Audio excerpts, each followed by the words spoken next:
खुलुमबाय लोगोफोर, नोंथांमोनखौ आंनि माय बड' गाइड इउटुब चेनेलाव बरायनाय जाबाय। दिनैहाय नोंथांमोननि सिगाङाव आङो इमप्लयमेन्ट एक्सचेन्ज कार्डखौ बोरैहाय रेजिस्ट्रेशन खालामो बेखौ देखायगोन। आङो सिगांनि भिडिअ मोनसे बानायखांखाबाय। बे सिगांनि भिडिअखौ नोंथांमोना नुवाखैबा आं गाहायाव डिस्क्रिप्शनाव आङो लिंक होनानै दोनदों। बे डिस्क्रिप्शनाव थांनानै नोंथांमोना इमप्लयमेन्ट एक्सचेन्ज कार्डखौ माबोरैहाय फ्रेशलि गोदानै बानायो बेखौ नोंथांमोना नायनानै गाव गावनि मबाइलावनो बानायनो हागोन। नाथाय दिनैनि नैबे भिडिअआ जागोन जोंना, जुदि नोंनाव सिगाङाव बेबायदि नैबे नोंथांमोना स्क्रिनाव नुदों बेबायदि इमप्लयमेन्ट एक्सचेन्ज कार्ड अफलाइन बानायनाय दङब्ला, गोदोहायथ' अफलाइनसो जाखायोमोन नालाय गाव गावबागाव डिस्ट्रिक्टआव, जुदि नोंथाङा बे अफलाइनखौ जुदि अनलाइन रेजिस्ट्रेशन खालामनो गोसो जादोंब्ला,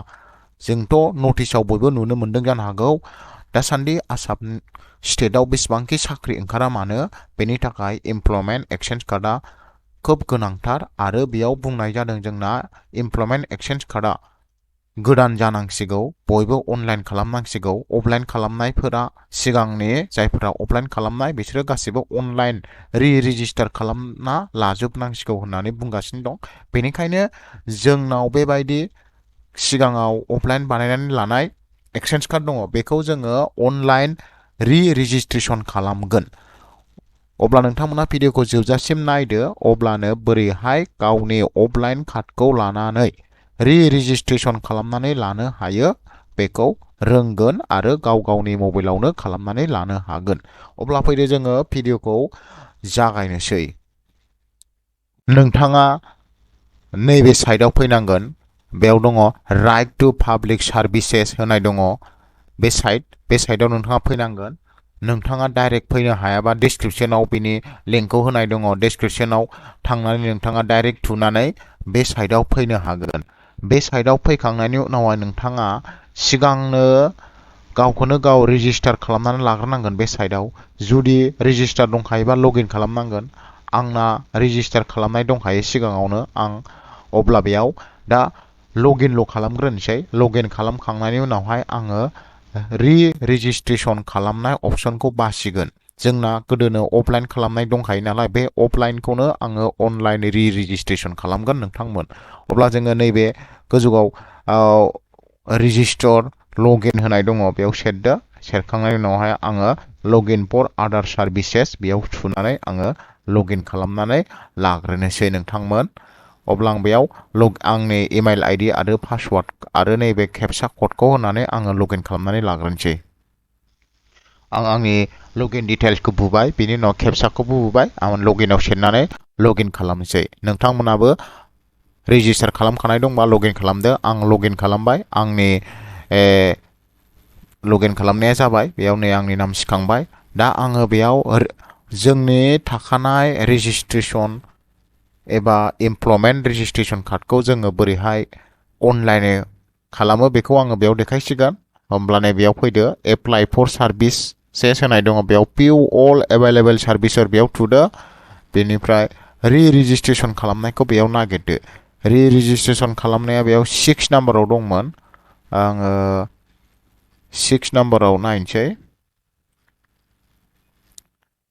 बेयाव 6 नाम्बाराव दङ नैबेयो 53 सिरियाल नाम्बाराव दङ registrations of employment sector in employment exchange for Aadhaar base. बेयाव नोंथांनाव आधार कार्डआ मास्ट थाथारनांगोन। आधार कार्ड थाब्लासो नोंथाङा बेखौ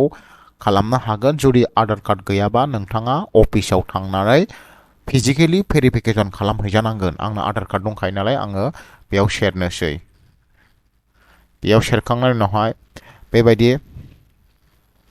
इन्टारफेस फैगोन। बेयाव application for registrations of employment sector in employment exchange, बेयाव बे इन्सट्राक्सनखौ नोंथांमोना फरायनानै लादो। आं बे इन्सट्राक्सनखौ फरायला, डाइरेक्ट गाहायाव फैनोसै। मा मा डकुमेन्ट नांगौ नोंथांमोना बेयाव फरायनानै लादो। ओरैनोथ' डकुमेन्टआ जोंना मा मा नांगौ बेयाव मिन्थिखागोन। बेयाव नै SSLC एडमिट कार्ड बेफोरखौ नांगोन। ओमफ्राय जोंनि इडुकेसन क्वालिफिकेसननि पास सार्टिफिकेट आरो मार्कशिटखौ नांगोन। मेट्रिकनिफ्राय लानानै नोंथाङा बेसेबांसिम फरायनाय बेनि पास सार्टिफिकेट आरो मार्कशिटखौ मोनसे सिंगेल PDF आव कनभार्ट खालामनानै लानांगोन, PDF फाइलाव। बेनि उनाव जोंना नै कास्ट सार्टिफिकेट एसटि नि एडिशनेल सार्टिफिकेटफोर दङ बेयाव बुंखादों नै 6 नाम्बाराव please scan all education qualification pass certificate आरो marksheet in chronological order from lowest level to higher लेभेलसिम इनटू ए सिंगल पीडीएफ आव जों कन्भार्ट खालामनानै आपल'ड खालामनांगोन आरोखि बे ओमफ्राय आफ्टार साक्सेसफुल साबमिशन साक्सेसफुल जाखांनायनि उनावहाय जोंहा मा मोनगोन जोंनि रेजिस्टार इमेइलाव मा एक्सचेन्ज कार्डखौ जोङो लोगो लोगो मोनगोन बेयो होमबा फैदो जोङो फिलआप खालामलांसै फारि फारि बेयाव आदार डिटेल्स अफ द एप्लिकेन्ट आदार नाम्बार बुनांगोन बेयाव नोंथांनि आदार नाम्बार बुदो बेयाव स्टेट आदार कार्डनि नाम्बार ओमफ्राय नैबेयाव चार्ज रेजिस्ट्रेशन नाम्बार आवगोलनि फुरानाखौ बेयाव बुदो फुराना रेजिस्ट्रेशन नाम्बारखौ बुदो बुखांनायनि उनाव नैबे अनलाइन ना अफलाइन बेखौ होदो ओमफ्राय डेट अफ रेजिस्ट्रेशन होदो रेजिस्ट्रेशन नाम्बारखौ होदो टाइप अफ रेजिस्ट्रेशन बेफोरखौ बुदो आरोखि अब्ला फैदो आं फारि फारि बेखौ फिलआप खालामलांसै आं बेयाव आधार कार्ड नाम्बार आरो नेम ओमफ्राय फुराना एक्सचेन्ज कार्डनि डिटेल्सखौ आं बेयाव होबाय डेट होखांनायनि उनावहाय नैबे टाइप्स अफ रेजिस्ट्रेशन बेखौ नायदो नैबेयाव digitize renew from paper based registration card बेखौ होदो बेखौ होबाय बेनि उनावहाय एप्लिकेशन नाम फैबाय बेयाव मेलखौ होदो मबाइल नाम्बार होदो बेयाव ओमफ्राय फादार्स नेमखौबो होनानै फिलआप खालामदो ओमफ्राय नैबेयाव इमेल आइडिबो होदो अब्ला आङो बेखौ फिलआप खालामनानै लाग्रोनोसै नोंथांमोनाबो फिलआप खालामबानो जाबाय बेखौ आं फिलआप खालामनायखौ देखायला डाइरेक्ट पस्ट खालामनानै आं खालामसै आङो एप्लिकेन्ट डिटेल्सखौ फिलआप खालामखांबाय बेनि उनावहाय गाहायाव स्क्रल डाउन खालामबा नुगोन नोंथाङा बेयाव पार्सनेल इनफरमेशन्स अफ एप्लिकेन्ट नोंथांनि पार्सनेल इनफरमेशन बेयाव फैबावगोन जेन्डाराव मेल फैबाय बेयाव नोंथाङा मा खालामनांगोन पासपर्ट फट' आपल'ड खालामनांगोन बेयाव मोनसे पासपर्ट फट' आपल'ड खालामनानै होनांगोन बेनि उनाव फादार्स नेम फैबाय नैबे नोंथांनि डेट अफ बार्थखौ होनांगोन हासबेन्ड दंबा हासबेन्डनि नाम ओमफ्राय वेदार एक्स सार्भिसमेन बा एस एबा न' जोंना एक्स सार्भिसमेन नालाय न' जागोन ओमफ्राय रिलिजनखौ फिलआप खालामनांगोन मेटेरियेल स्टेटासखौ फिलआप खालामनांगोन कन्टेक्ट नाम्बार इमेल आइडि नैबेयाव अकुपेशन टाइप होनांगोन ओमफ्राय इउनिट आइडेन्टिफिकेशन टाइप नोंथाङा बेयाव जायखिजाया मोनसे एड्रेस प्रुफ होनांगोन आरोखि ड्राइभिं लाइसेन्स नङाबा पासपर्ट नङाबा भटार आइडि होनांगोन ओमफ्राय नैबेयाव इउनिट आइडेन्टिफिकेशन नं बेयाव बेयाव इउनिट आइडेन्टिफिकेशन नङा नैबेयाव नोङो मा अकुपेशन टाइपआव माखौ बासियो बेनि होनांगोन अब्ला फैदो जोङो फारि फारि खालामलांबावनोसै बेखौबो बेनि उनावहाय कास्टआ जोंनाथ' एसटि प्लेन रिलिजना जोंना मा हिन्दु मेटेरियेल स्टेटास जोंहा single mobile number email ID थाखाबाय अकुपेशन टाइपखौ आङो बिजनेस होनोसै नङाबा आङो आर्ट स्टुडेन्टबो होनो हायो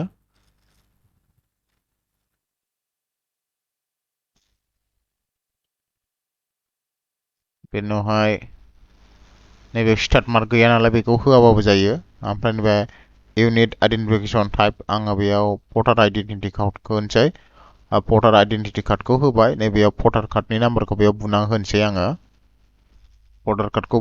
नाम्बारखौ बुबाय नैबेयाव प्रमिनेन्ट आइडेन्टिफिकेशन मार्क बेयाव नोंथांनि मोखां आखाइफ्राव माबा माबि दागोफोर दंबा बेखौ होदो लिरनानै आं आंनिखौ होनोसै नोंथांमोनाबो नोंथांमोननिखौ लिरना होबानो जाबाय आं होबाय नोंथांमोनाबो नोंथांमोननिखौ होनानै लादो गाहायाव फैदो नैबे एबार नेक्स्टआव दङ फिजिकेल एट्रिबिउट बेखौ स्टार्ट मार्क गैया होआबाबो जायो खालि नैबे पार्सन उइथ डिसाबिलिटि बेखौल' होदो आंहा न' होनसै नोंथांमोनाबो होनानै लादो बिनि उनावहाय नेक्स्टआव दङ इडुकेसन ट्रेनिं डिटेल इडुकेसन डिटेलखौ बेयाव होनानै लादो बेयाव हायार इडुकेसन लेभेल बेखौ होदो बिनि उनाव हायार एग्जामिनेसन पास बेखौ होदो ओमफ्राय नैबे इसोरखौबो फारि फारि फिलआप खालामलांजोबदो अब्ला आङो फारि फारि फिलआप खालामलांसै हाइगेस्ट इडुकेसन लेभेल आं बेयाव होनसै ग्रेजुवेट बेयो हाइगेस्ट एग्जामिनेसन पास नोङो मा लादोंमोन आंना बेयाव आङो कमार्स फरायनाय नालाय आं कमार्सखौ नागिरनोसै बिकम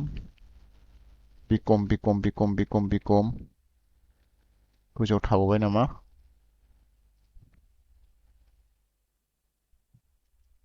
बिकम बेयो बेखौ होबाय बेनि उनाव एग्जामिनेसन पास बिकम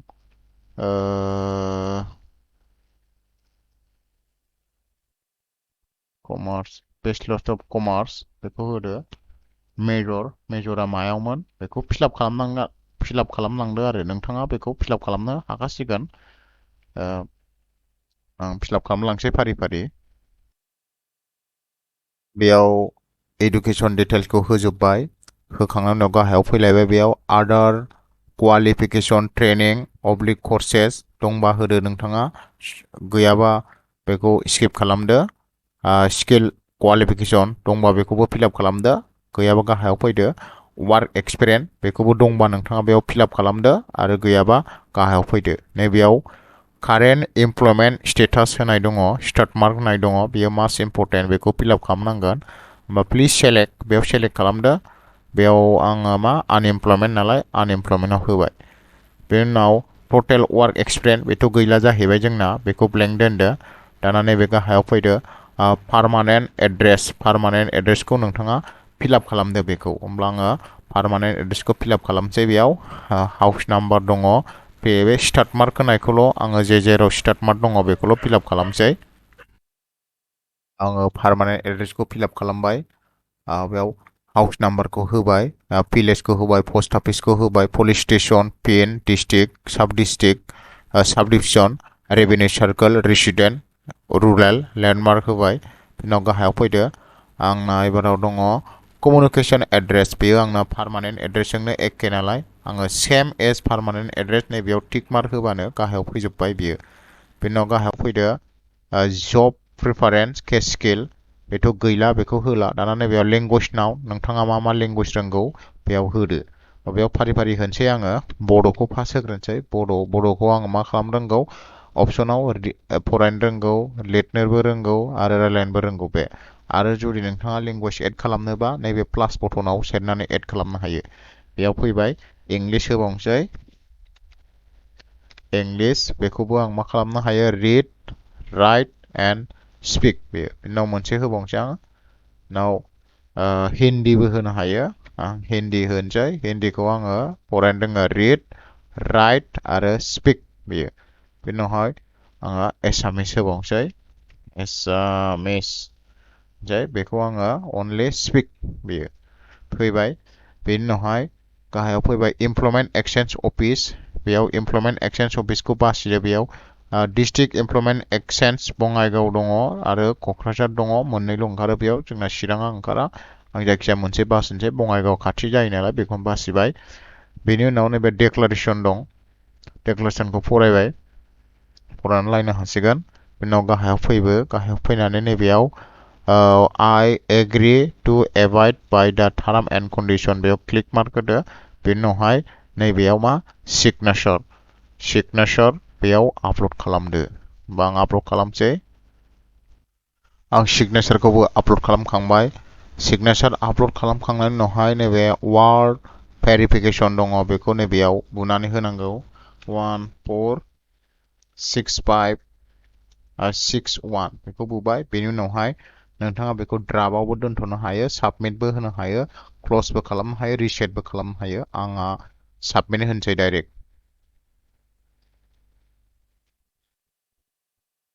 साबमिट होनायनि उनावहाय नैबेयाव मा होनदों बेयाव please enter the OTP received in your registered mobile number from UIDAI बे आधार कार्डनिफ्राय बेयाव नोंनाव अटिपि फैगोन बेखौ बेयाव बुनानै होनांगौ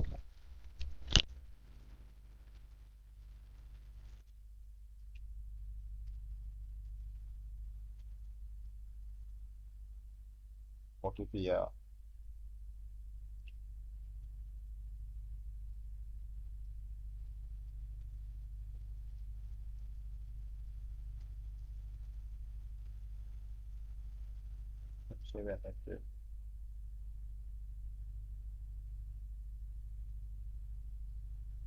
to triple eight nine zero' अटिपिखौ बुखांबाय बेनि उनाव नैबे भेलिडेटआव बुदो आधार भेरिफाइ जाबाय अके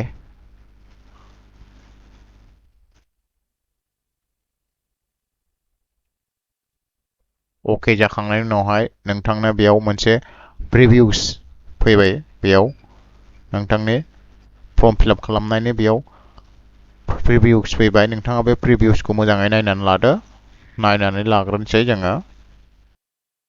नोंथाङा बेयाव दाबो जोङो फाइनाली साबमिट खालामाखै बेयाव लिरनाय दंखायो applicant not yet submitted to process click on the appropriate button available at the bottom of this page होननाय दंखायो नोंथाङा बेखौ खनसे मोजाङै चेक खालामफिनदो अबाफोर मिस्टेक जादों जानो हागौ सेभ खालामखांनानै जुदि अकेबा नोंथाङा नैबेयाव सेरदो आरोखि लास्टआव नैबे एटस एनेक्सर बेयाव सेरना होनसै एटाच एनेक्साराव सेरखांनायनि उनाव बेयाव डकुमेन्ट आपल'ड खालामनायनि जोंहा इन्टारफेस खेवनानै फैबाय बेयाव जों मा खालामनांगोन एक्सिस्टिं रेजिस्ट्रेसन कार्डखौ आपल'ड खालामनांगोन बेयाव बेनि उनावहाय proof of resident address proof बेयाव जोङो खालामनांगोन आपल'ड बेनि उनाव एडुकेसन क्वालिफिकेसनखौबो बेयाव जोङो आपल'ड खालामनांगोन ओमफ्राय प्रिभियास इमप्लयमेन्ट सार्टिफिकेट दंबा आपल'ड खालामदो ओमफ्राय एज प्रुफखौ आपल'ड खालामनांगोन आधार कार्ड आपल'ड खालामनांगोन ओमफ्राय कपि अफ कास्ट सार्टिफिकेट आपल'ड खालामनांगोन बेफोरबायदिखौ आपल'ड खालामनांगोन जेराव स्टार्ट मार्क होनाय दङ बेखौ मास्ट आपल'ड खालामथारनांगोन अब्ला फैदो जोङो फारि फारि आपल'ड खालामलांसै फार्स्टआवनो आङो जोंनि गोजाम रेजिस्ट्रेसन कार्ड बेखौ आपल'ड खालामसै बेयाव एक्सिस्टिं रेजिस्ट्रेसन कार्डखौ आपल'ड खालामनांगौ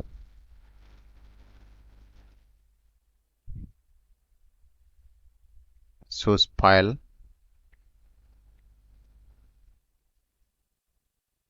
आं एक्सचेन्ज कार्डखौ आपल'ड खालामखांबाय बेयाव बेनि उनाव फैगोन बेयाव address proof proof of resident address proof बेयाव आपल'ड खालामनांगौ एड्रेस प्रुफआव जायखिजाया मोनसे होदो आं बेयाव copy of driving licence copy of either self बेयाव आङो certified copy of electoral roll EPIC either self or parent जायखिजाया मोनसे होनांगौ आं जायखिजाया मोनसे होनोसै बेयाव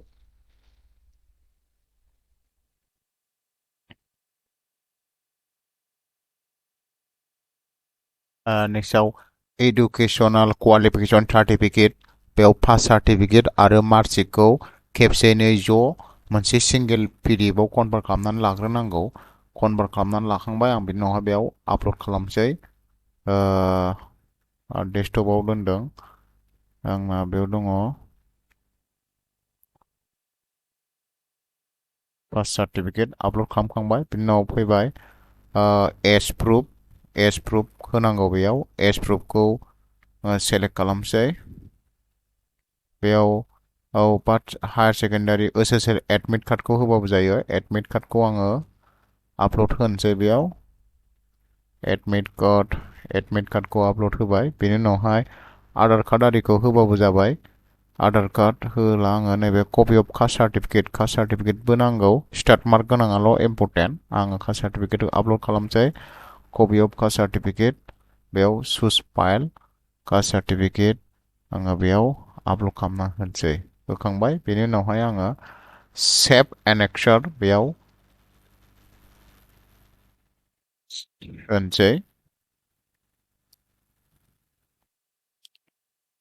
कमेन्ट आपल'ड होखांनायनि उनावहाय जोङो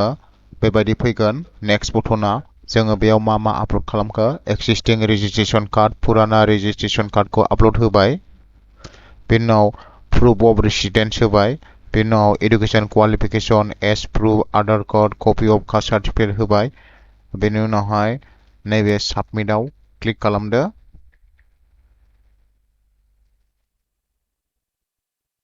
साबमिटआव क्लिक खालामखांनायनि उनावहाय जों बेयाव मोनसे इन्टारफेस नुनो मोनबाय बेनो जाहैबाय जोंनि इमप्लयमेन्ट एक्सचेन्ज कार्ड होमबा नोंथांमोना नुबाय जोङो जोंनि फुराना अफलाइन खालामनाय इमप्लयमेन्ट एक्सचेन्ज कार्डखौ आङो दा अनलाइनाव रेजिस्ट्रेसन खालामनानै गोदान इमप्लयमेन्ट एक्सचेन्ज कार्डखौ आङो मोननो हाबाय बेयाव दङ नै नेम थाबाय बेयाव date of birth date of registration बेयाव रेजिस्ट्रेसन नाम्बार बेयाव जोङो गोदान मोनबाय नै रेजिस्ट्रेसन नाम्बार 7 डिजिटनि ओमफ्राय मा मासाव एप्लाइ खालामनाय ओमफ्राय इयार बेखौ मोनबाय ओमफ्राय बेयाव पार्मानेन्ट एड्रेस थागोन बेनि उनाव नैबे नोंनि हाइएस्ट क्वालिफिकेसना बेयाव होनाय थागोन बेनि उनाव आदार क्वालिफिकेसन दंबा आदार क्वालिफिकेसन अकुपेसन टाइपआ होनाय थाबाय बेयाव बारकड पे नोंथाङा मोनबाय बेनि उनाव बेखौ नोंथाङा प्रिन्ट आउट खालामनानै लानो हाबाय माबा एक्सपर्ट टु पिडिएफ बे होमबा बेखिनियावनो नोंथांमोना नुनो मोनबाय आङो complete online step by step आङो अफलाइन रेजिस्ट्रेसन नाम्बार गोनां